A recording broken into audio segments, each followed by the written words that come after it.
Mike. So we traveled all the way from Austin here to Berkeley, California to meet up with our master blender, the world-renowned Nancy Fraley. Hi. Also known as Nancy the Nose Fraley. We're going to talk to her a little bit about her process, how she does things, how she blends different types of whiskeys. So we're going to have some fun. Follow me. Can we have the quick tour?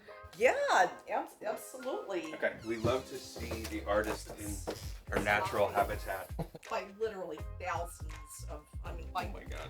samples.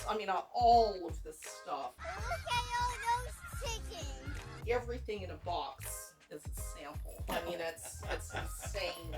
This is probably like 15 years worth of stuff. Are you going to open up a liquor store and make some money on the side?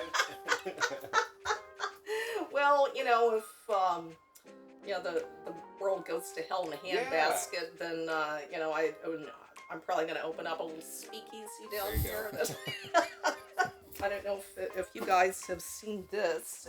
This is at the distillery, but this is the Tell us about that. craft aroma wheel that I put together, copyrighted in 2012. It took me 3 years to do this. So yeah, this is kind of that embarrassing, dark secret. I think it's awesome. This is incredible. Oh, it's some goodies. Yeah, something I didn't show you guys upstairs.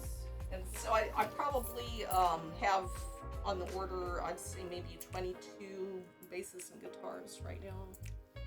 Amazing. Yeah. Do you have a favorite? Some really valuable. I've got my prized possession is a real 1958 Fender P-bass. Wow. Probably have a Fender for every decade. Awesome.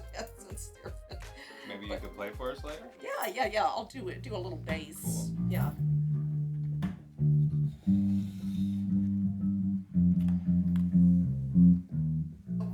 This is basically, with the exception of the vintage Armagnacs, it's pretty much everything I've ever, or not every blend I've ever done, but it at least kind of represents all the Cool. companies I've blended for and some of my better blends, I guess. You might recognize some things. Yep. A couple of them. I've got a whole other area downstairs where I have a bunch of vintage Armagnacs that go back to 1893. Wow. You're gonna need your own brick house pretty soon. Yeah, well, we kind of have that in the backyard. Okay. A mini brick house. So you're aging back here? Yeah. Wow. Yeah, so I've got some experiments that I've had going on since 2017. Just trying to see what, certain liquids, how they behave in California. They weren't distilled here, so I just kind of want to see, what it's like in my environment. Nice. This is where I blend, and I've got the shades down just to kind of keep it on the cooler side of things. All this stuff here is, it's a lot of still Austin. Okay, excellent. Things that John Trappell just has recently sent, so that this is what I'm going to be doing for the next few weeks. This is where it happens. Well, thank you so much for opening your home to us. There's just been so much sort of magic that is behind the scenes that we talk about and we sort of understand, but what I really wanted to do was to kind of see everything in person and see kind of how you do your thing and sort of reveal some of the magic trick, because so much of this stuff is so foreign to us, and we just know that you do your thing and you send it back and it's always perfect and consistent. But I think for us and the average kind of whiskey fan, it'd be so cool to see the actual process of blending some of this stuff and how you go about it. Yeah, absolutely. All right, so we've got a ton of stuff on your desk. Yes. Tell us exactly what's happening here. All right, so I am getting ready to do right now is to blend the artist, what we call our hoop number 8. I've got all of these samples divided into different lots.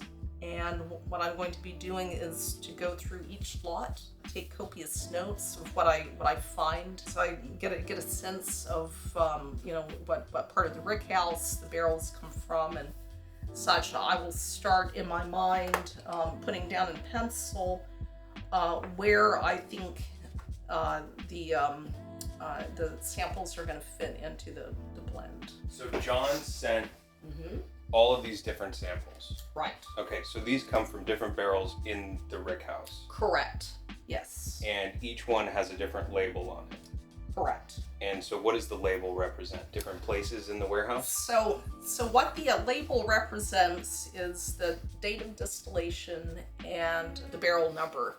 So basically it's a different lot. And each row that I have here is represents a different lot. A lot being date of distillation. What I don't have here is where the barrels were in the rick house, but I can usually figure that out based upon color, taste profile, amount of spiciness. And there are a number of things I can use, tools, sensory tools that I can use to determine where the barrels came from. And so these are all rye? Yes. Okay. Yeah.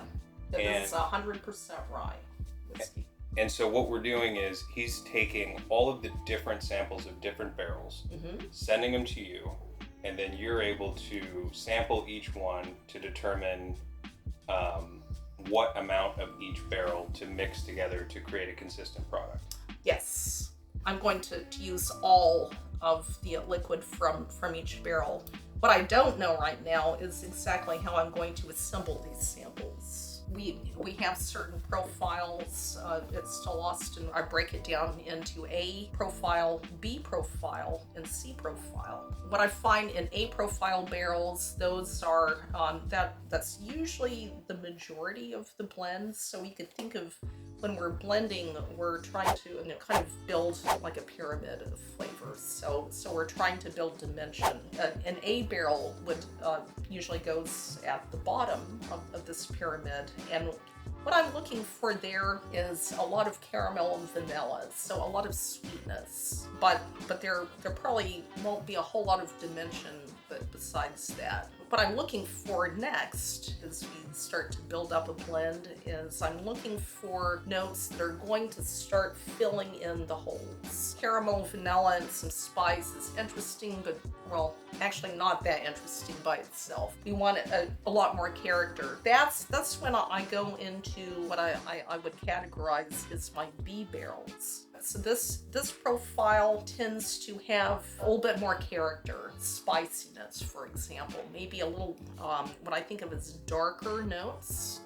Think date, fig, raisin, those sort of heavier kind of notes. Finally, the very tip of the pyramid are what I call the nuanced components, or also the C profile barrel. We don't really have very many of these, but these are casks that in and of themselves are just so aromatically intense that they're overwhelming by themselves.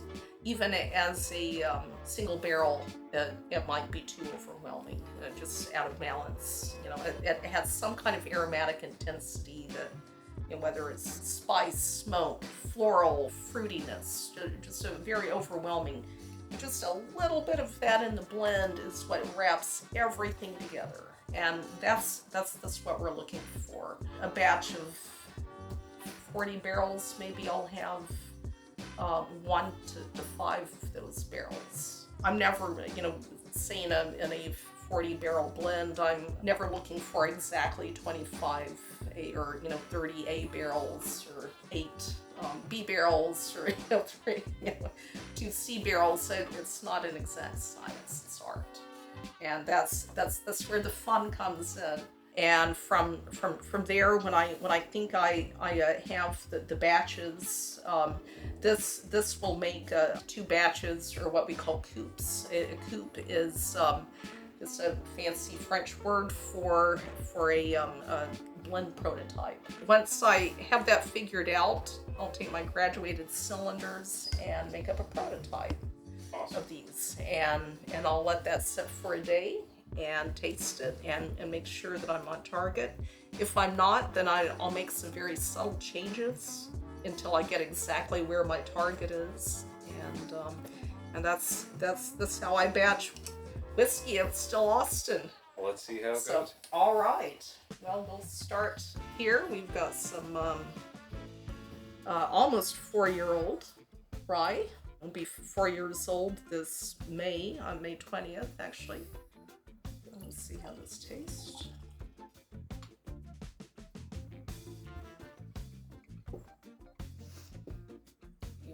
We don't want to agitate the spirit too much. I just kind of give it a very gentle roll in the glass. Because what I don't want is too much alcohol aggressiveness. And once I've done that, where I put my nose in the glass also matters. So if I put my nose towards the bottom of the glass, I'm going to be getting a lot of alcohol aggressiveness, which obviously I don't want. If I put my nose towards the top, I'm going to be getting more of the kind of aromas I'm looking for, more of those buttery, caramel, toffee, apple, vanilla type of nose, spice. So what'd you get out of that one? I'm getting a lot of very deep apple aromas, almost like a Calvados, which Calvados is it's an apple brandy that comes from the northern part of France, from Normandy. Wow, it's almost like an old apple brandy with a lot of spice to it. So I usually spend 2 or 3 minutes just nosing the glass before I even taste anything. I'm finding this sample has a lot more matured aromas, which I'm very pleased to find. This stock is getting very close to the 4-year mark. And there's a big difference between, say, this stock at 2 years old and almost 4 years old, which is really nice to see. In the Texas heat, what the weather conditions have brought us, it really lends itself to a lot of nice matured notes. Let's taste. So those stewed apple notes really carry over. I'm finding just a lot of beautiful stewed apple, maybe a little bit of poached pear in there too. And on the palate, I'm just getting waves of rye spice, but it's not overly spicy. It's I find the fruit and the spice from the rye is really well balanced, which is what I want to see. A little bit of fig coming through, dark dried fruit. I only have one sample from this lot. Now I'll move on to the next lot. All right, let's see how this lot fares. Now, so this sample is actually 1 year younger. So what I'm finding here, I'm still getting those really nice orchard fruit apple type of notes, poached pear and such. I'm definitely getting quite a bit more rye spice on the nose and palate. I'm really liking that rye spice. It's almost a brown baking spice. Obviously, you created the blend originally for, the Still Austin whiskeys. But I noticed you don't have a reference sitting here of a blended rye, that's already out there. So that's just burned into your memory. You know exactly how to make it happen again? Pretty much, yes. Yes. As a craft distiller, I should say this, I'm not looking to be Crown Royal. It doesn't have to be exact every single time. What I do want to do, and that's a great question. Sometimes when I do blend, I use what's called a standard, just like what you were describing. I use that as a reference point. Occasionally, if I feel like there might be an issue with flavor drift, then I'll introduce standard. But usually with still awesome product, I have a really good idea already of what I'm looking for, and I don't necessarily use the standard. I should add too, all of these samples have been submitted to slow water reduction over a course of many months. It usually takes about 4 to 6 months to do the slow water reduction in the cask. In addition to looking for aroma categories that I put into A, B, and C, I'm also looking for how the cask behave on the palate. For example, when I drink it or nose it, does it have much depth? Does it have much dimension on the nose? So, does it have a nice spectrum of aromas, for instance? I'm also looking for length. So if I taste it, I'm looking for how long that finish is going to be. Is it short? Does it last only for a few seconds? Is it medium length? Maybe 15 to 30 seconds. A long finish might be 30 or more seconds. A very long finish might be for several minutes too. I'm looking for complexity as well, overall complexity of the barrels.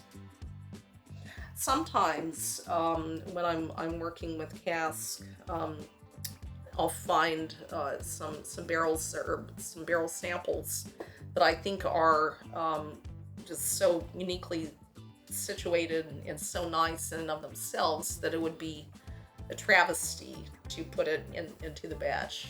And so at that point, I would pull that out of the regular small batch program, and maybe see if that would be a good candidate for the bottled and bond, or something else. Maybe it would be good to do a cask finish for. So there are the things I'm always thinking about. I'm not just thinking about what's going to go on into a batch. I think about, whoa, wait a minute, this sample is so good and it has so much maturation potential. Maybe we ought to sit on it several more years and see what happens with it. So as a master blender, you're actively thinking about what's going on with the stock. Of course, you always want to taste, but you also want to spit. Expectorate. Well, it is 11 a.m. Yeah. True. That's usually by this time I've already been through 70 or so. So.